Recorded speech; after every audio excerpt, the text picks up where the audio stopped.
ایک مرتبہ حضور اقدس صلی اللہ علیہ وسلم نے نماز کا ذکر فرمایا اور یہ ارشاد فرمایا کہ جو شخص نماز کا اہتمام کرے تو نماز اس کے لیے قیامت کے دن نور ہوگی اور حساب پیش ہونے کے وقت حجت ہوگی اور نجات کا سبب ہوگی، اور جو شخص نماز کا اہتمام نہ کرے اس کے لیے قیامت کے دن نہ نور ہوگا، نہ اس کے پاس کوئی حجت ہوگی اور نہ نجات کا کوئی ذریعہ۔ اس کا حشر فرعون، حامان اور ابی بن خلف کے ساتھ ہوگا۔ فائدہ میں لکھتے ہیں، فرعون کو تو ہر شخص جانتا ہے کہ کس قدر درجے کا کافر تھا، حتیٰ کہ خدائی کا دعویٰ کیا تھا، اور حامان اس کے وزیر کا نام تھا،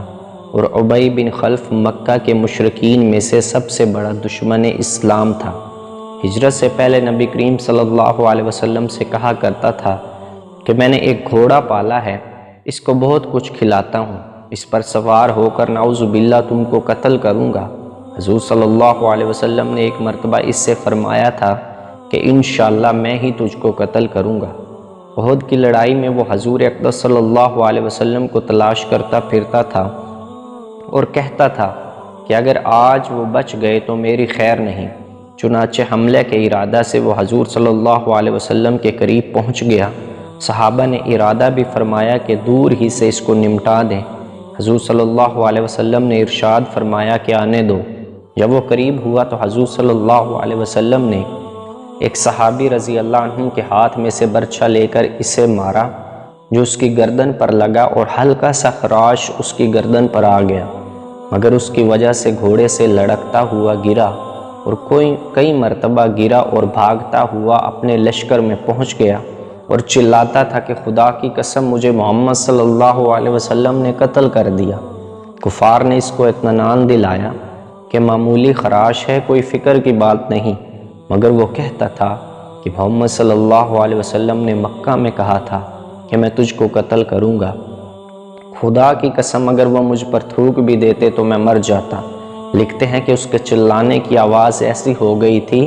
جیسا کہ بیل کی ہوتی ہے۔ ابو سفیان نے جو اس لڑائی میں بڑے زوروں پر تھا، اس کو شرم دلائی کہ اس ذرا سی خراش سے اتنا چلاتا ہے۔ اس نے کہا تجھے خبر بھی ہے کہ یہ کس نے ماری ہے؟ یہ محمد صلی اللہ علیہ وسلم کی مار ہے۔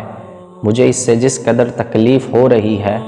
لات اور عزا دو مشہور بتوں کے نام ہیں، کی قسم اگر یہ تکلیف سارے حجاز والوں کو تقسیم کر دی جائے تو سب ہلاک ہو جائیں۔ محمد صلی اللہ علیہ وسلم نے مجھ سے مکہ میں کہا تھا کہ میں تجھ کو قتل کروں گا۔ میں نے اسی وقت سمجھ لیا تھا کہ میں ان کے ہاتھ سے ضرور مارا جاؤں گا، میں ان سے چھوٹ نہیں سکتا۔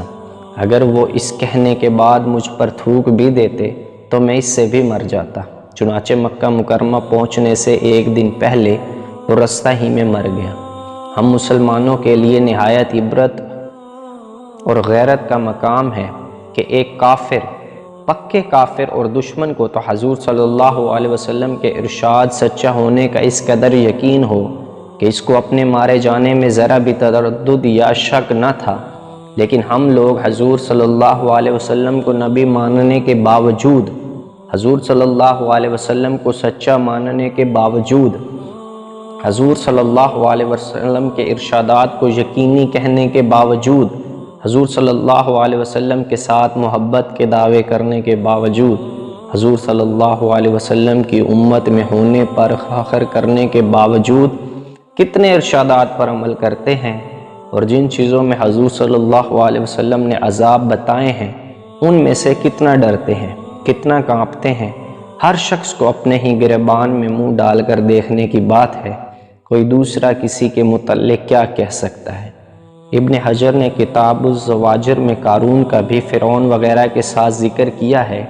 اور لکھا ہے کہ ان کے ساتھ حشر ہونے کی یہ وجہ ہے کہ اکثر انہی وجود سے نماز میں سستی ہوتی ہے جو ان لوگوں میں پائی جاتی تھی۔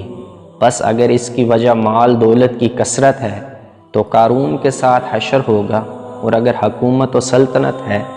تو فرعون کے ساتھ، اور وزارت یعنی ملازمت یا مصاحبت ہے تو حامان کے ساتھ، اور تجارت ہے تو ابی بن خلف کے ساتھ۔ اور جب ان لوگوں کے ساتھ اس کا حشر ہوگا تو پھر جس قسم کے بھی عذاب احادیث میں وارد ہوئے ہیں خواہ وہ حدیث متکلم فیہا میں ہوں، ان میں کوئی اشکال نہیں رہا کہ جہنم کے عذاب سخت سے سخت ہیں۔ البتہ یہ ضرور ہے کہ اس کو اپنے ایمان کی وجہ سے ایک نہ ایک دن جہنم سے خلاصی ہو جائے گی اور وہ لوگ ہمیشہ کے لیے اس میں رہیں گے، لیکن خلاصی ہونے تک کا زمانہ کیا کچھ ہنسی کھیل ہے، نہ معلوم کتنے ہزار برس کا ہوگا۔